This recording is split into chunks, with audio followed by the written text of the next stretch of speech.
Hi student, this is the part 10 of the solution chapter और इस part में हम पढ़ेंगे vapour pressure of liquid solutions and Raoult's law. तो पहले हम जानते हैं what is the vapour pressure. Vapour pressure of a liquid और solution is the pressure exerted by the vapors in equilibrium with the liquids or solutions at a particular temperature। ध्यान रहे, simple सी बात है, किसी भी लिक्विड या solution का वेपर प्रेशर वह प्रेशर है जो कोई वेपर उस पर किसी इक्विलिब्रियम पर डालता है एट अ पर्टिकुलर टेम्परेचर को कांस्टेंट रखते हुए। कुछ फैक्टर्स हैं जो वेपर प्रेशर को अफेक्ट करते हैं। There are two important factors which affect the vapour pressure. First is the nature of the liquid and second is the temperature. ध्यान है, नेचर ऑफ द लिक्विड की अगर बात किया जाए, weaker are the intermolecular forces, greater is the amount of vapour and vapour pressure. Simple सी बात है, जितना कम इंटरमॉलिक्यूलर फोर्स होगा इसका मतलब है कि बहुत कम मॉलिक्यूल से एक दूसरे को अट्रैक्ट कर पाएंगे अपनी तरफ। जब अट्रैक्शन कम होगा इसका मतलब कि लिक्विड जो है, लिक्विड के मॉलिक्यूल्स जो हैं वह अपने सरफेस को छोड़ देंगे, लीव कर जाएंगे। जब सरफेस को छोड़ देंगे तो इसका मतलब है कि वह वेपर फॉर्म हो जाएंगे। इससे क्या होगा, वेपर प्रेशर आपका अधिक हो जाता है। And second factor is the temperature. Temperature की अगर बात की जाए, higher the temperature greater is the vapour pressure. ये सिंपल सी बात है कि इसका मतलब ये होगा कि जब टेम्परेचर हम इंक्रीज करेंगे तो काइनेटिक एनर्जी मॉलिक्यूल्स की इंक्रीज कर जाती है। क्या हो जाएगा, काइनेटिक एनर्जी। ध्यान रहे स्टूडेंट, टेम्परेचर बढ़ाने पर काइनेटिक एनर्जी बढ़ जाएगी और जैसे ही काइनेटिक एनर्जी इंक्रीज की इसका मतलब होगा कि energy of the molecules also increases. और मॉलिक्यूल्स का एनर्जी इंक्रीज कर गई तो इसका मतलब होगा अधिक से अधिक मॉलिक्यूल्स लिक्विड सरफेस को छोड़ देंगे।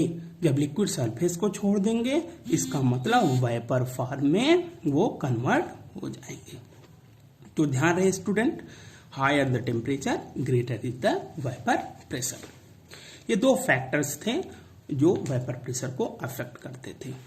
आगे हम बढ़ेंगे, vapour pressure of liquid solutions and Raoult's law. ध्यान है स्टूडेंट, यहां पे क्या है, vapour pressure of liquid solution. इसका मतलब क्या होगा, जो भी सॉल्यूशन होगा उसमें दोनों कंपोनेंट क्या होंगे, वो लिक्विड फॉर्म में होंगे। लिक्विड फॉर्म कहने का मतलब ध्यान रहे कि सॉल्यूट और सॉल्वेंट दोनों क्या होंगे, वो लिक्विड होंगे।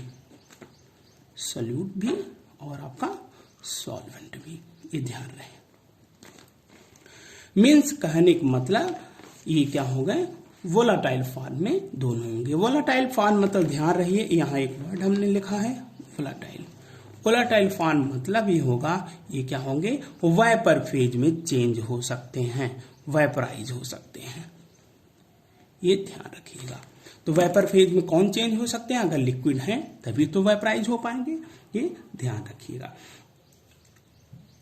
इस vapour pressure of liquid solutions में अगर बात की जाए तो इसमें एक साइंटिस्ट थे राउल्स, उन्होंने अपना ला दिया था जब क्या हो, वोलाटाइल कंपोनेंट्स और ये क्या थे, एफएम राउल्ट। ध्यान रखिएगा, इनका पूरा नाम एफएम राउल्ट। एफएम राउल्ट थे, इन्होंने अपना ला दिया था 1886 में। 1886 में इन्होंने अपना ला दिया था अकॉर्डिंग टू राउल्ट्स लॉ। ध्यान रहे student,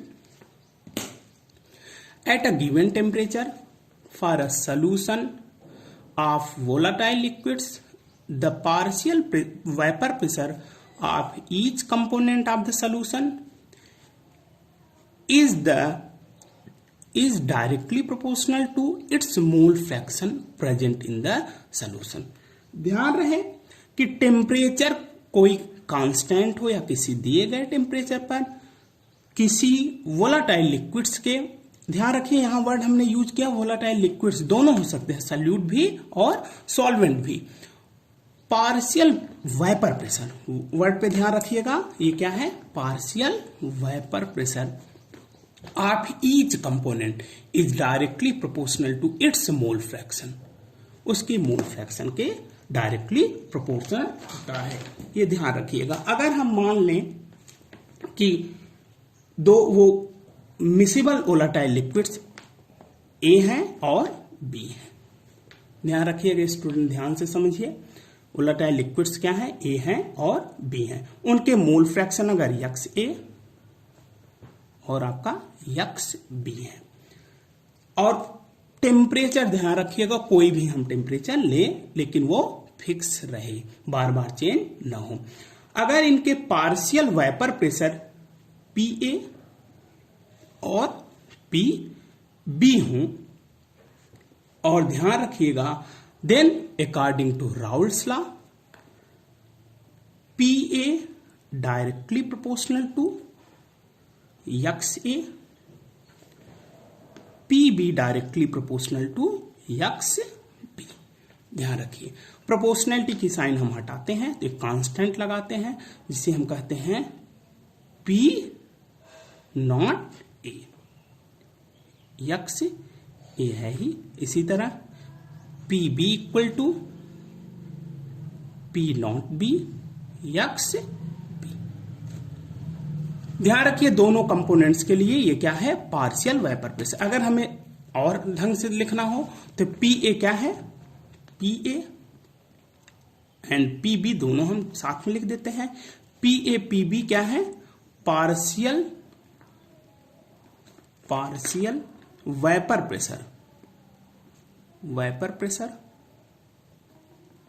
of component A and B. इसी तरह यक्स ए यक्स बी क्या है, mole fraction of component, mole fraction of component A and B. And more important thing, P not A and P not B, ध्यान रहे P not a और P not be जो हैं वो आप जानते रहिएगा, इसे जानना जरूरी है। ये क्या है, आपके वेपर प्रेशर, क्या है, vapour pressure of A and B in pure state. ये तो राउल्स लॉ की बातें हुई।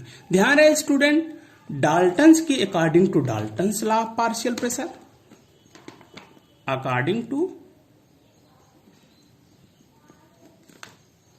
Dalton's law of partial pressure, Dalton's law of partial pressure, अगर डाल्टन्स के पार्शियल प्रेशर की बात ला की जाए तो ध्यान रहे वो क्या कहते हैं कि कोई भी प्रेशर हो, पी टोटल की अगर बात की जाए, पी मान लीजिए पी टोटल को हमने पी से ही किया, will be equal to the partial pressure of all component is the sum of the partial pressure of all component present in the solution. ये डाल्टन्स लॉ है, ध्यान रहे। तो इसके हिसाब से अगर हम लिखना चाहें तो P equal to P A, P A की वैल्यू हमारे पास क्या है, P not A x A, लिखते जाएं P not A x A plus P B की वैल्यू क्या है, P not B x B. ध्यान रहे हम पहले भी बता चुके हैं, the sum of the mole fraction of all component present in the solution will be always equal to 1। इसका मतलब क्या होगा, since x A plus x B equal to 1, तो यहां से हम यक्स ए की जगह क्या लिख सकते हैं, 1 माइनस यक्स बी। तो इस इक्वेशन में हम अपर वाले में रख दें, इक्वेशन 1 मान लेते हैं इसे। इक्वेशन 1 में यक्स बी की वैल्यू अगर हम रख देते हैं तो हमें नया इक्वेशन मिल जाएगा। ध्यान रखिए P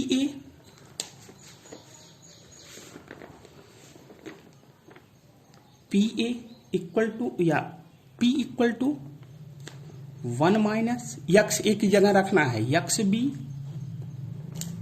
P not A plus x B P not B. ध्यान रहे ये यक्स बी है P नॉट बी। इसे और रीअरेंज हम करें तो P इक्वल टू क्या हो जाएगा, ये मल्टीप्लाई करके हम लिख सकते हैं ऐसे भी P not A plus P not B minus P not A x B. इस इक्वेशन को हम मान लेते हैं इक्वेशन 2। ध्यान रहे अब ये जानते रहिए स्टूडेंट, अगर इक्वेशन 2 की बात किया जाए तो इससे अगर हम ध्यान दें कि P not A and P not B are constant at a particular ये टेम्परेचर, ये कांस्टेंट है। और जब इक्वेशन सेकेंड की सहायता से हम ग्राफ प्लॉट करते हैं किसके किसके बीच, मोल फ्रैक्शन और वेपर प्रेशर के, तो ध्यान रखिएगा यह आपका कुछ इस तरह से आता है। ये देखें मोल फ्रैक्शन और वेपर प्रेशर के बीच हम ग्राफ प्लॉट किए। ध्यान रखिए ये आइडियल सोल्यूशन की बात करेगा। यह क्या है, this is the relationship between vapour pressure and mole fraction of an ideal solution at a constant temperature. मान लीजिए पहला आपका क्या था, इसे यक्स से लिखें, यक्स ए की वैल्यू मान लीजिए हम शुरू में 1 है तो यक्स ए की वैल्यू क्या होगा, at the end it will be 0। X B initial में 0 है तो एंड में 1 होगा। ध्यान रहे स्टूडेंट ये ग्राफ प्लॉट किया गया है। पहले कंपोनेंट के लिए देखें P नॉट ए और दूसरे के लिए P नॉट बी। ये क्या है, वेपर प्रेशर है। वेपर प्रेशर ये जब टोटल निकाला गया it will B PE plus PB। ये ध्यान रखिए ये मोल फ्रैक्शन और वेपर प्रेशर के बीच ग्राफ प्लॉट किया गया है। अब स्टूडेंट मोस्ट इंपॉर्टेंट चीजें क्या है, फॉलोइंग कंक्लूजन्स। ध्यान रखिए फॉलोइंग कंक्लूजन्स आपके आ सकते हैं, लेकिन ध्यान रहे एक और पॉइंट हम इसमें देखते जाएंगे कि अगर ध्यान रहे व्हेन यक्स ए की वैल्यू 1 मान लें हम, ध्यान रहे यक्स ए की वैल्यू 1 मान लें, देन इसका मतलब होगा liquid is pure A, liquid is pure A हो जाएगा। क्यों, ध्यान रहे P इक्वल टू क्या हो जाएगा, P नॉट ए। जो P मतलब टोटल प्रेशर होगा वह P नॉट ए के बराबर हो जाएगा। इसी तरह when x B equal to हम मान लें 1, इसका मतलब liquid is pure B. Liquid क्या हो जाएगा, is pure B, B form हो जाएगा। इसका मतलब हो जाएगा P will be equal to P not B. ये ध्यान रखिएगा स्टूडेंट। तो इस बेसिस पर कुछ कंक्लूजन्स आए। ध्यान है क्या कंक्लूजन्स है, following conclusion can be drawn from the above equation. First is the, ध्यान से सुने, total vapour pressure over the solution can be related to the mole fraction of any one component. कहने का मतलब टोटल वेपर प्रेशर किसी एक component के mole fraction पे डिपेंड करता है। Second is total vapor pressure over the solution varies linearly with the mole fraction of component B। component B के mole fraction से ये देखें आप linearly वो डिपेंड कर रहा है। ध्यान रहे यहाँ पे mole fraction B component का है। Third point is depending on the vapor pressure of the pure component A and B, the total vapor pressure over the solution decreases or increases with the increase of the mole fraction of components A। ध्यान रहे component A के increase करने या decrease करने पर वो depend करता है। And fourth important thing is the composition of the vapour phase in equilibrium with the solution can be calculated from the partial pressures of the two components in the vapor phase। ध्यान रखिएगा vapour composition जब calculate करना होता है तो दोनों के partial pressure के सहायता से हम कैलकुलेट कर सकते हैं। देखें कैसे, if YA and YB represent the mole fractions of the components A and B, mole fraction component A और B के वो हैं अगर in the vapour phase, then YA को हम क्या लिख सकते हैं भाई, इसका मोल फ्रैक्शन जिसका निकालना हो उसके नंबर आप ये अपर कर देते हैं, बाकी डिनोमिनेटर में देखें YA equal to PA upon PA plus PB और PA प्लस PB को हम P टोटल लिख सकते हैं।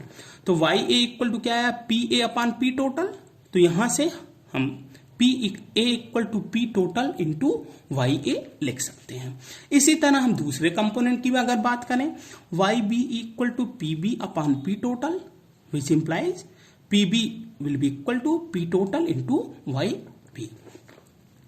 अगर जनरली हम लिखना चाहें, in general for a solution containing a number of volatile components means liquid होंगे फॉर एनी कंपोनेंट आई, अगर हम आई मान ले, अब तक ए और बी सी डी ऐसे मानते थे, हम अगर जनरली लिखना चाहे वो आई हो तो P I equal to Y I into P total. This is the most important thing. ध्यान रहे स्टूडेंट, इसे ध्यान आप रखिएगा। और स्टूडेंट ध्यान रखिएगा कि जब भी अगर बात करें, एक चीज और आप भूलिएगा नहीं, यहां मैं नोट करके लिख दे रहा हूं,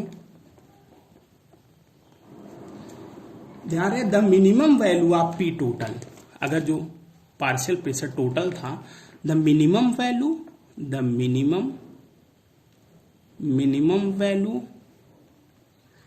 ऑफ पी टोटल की मिनिमम वैल्यू जो होगी वह ध्यान रखिएगा स्टूडेंट, वह हमेशा होगी P नॉट A, ये ध्यान रखिएगा। और जो मैक्सिमम वैल्यू होगी वह क्या हो जाएगी, P not B। Maximum value ध्यान रखिएगा, minimum value of P total P not A और मैक्सिमम वैल्यू P टोटल की ध्यान रखिएगा, P टोटल की मैक्सिमम वैल्यू जो होगी वह हो गए P नॉट B। ये पॉइंट भी ध्यान रखिएगा, पूछे जाते हैं। स्टूडेंट ध्यान रहे, इस वीडियो में बस इतना ही। अगले वीडियो में हम अगली टॉपिक की चर्चा करेंगे। Thank you.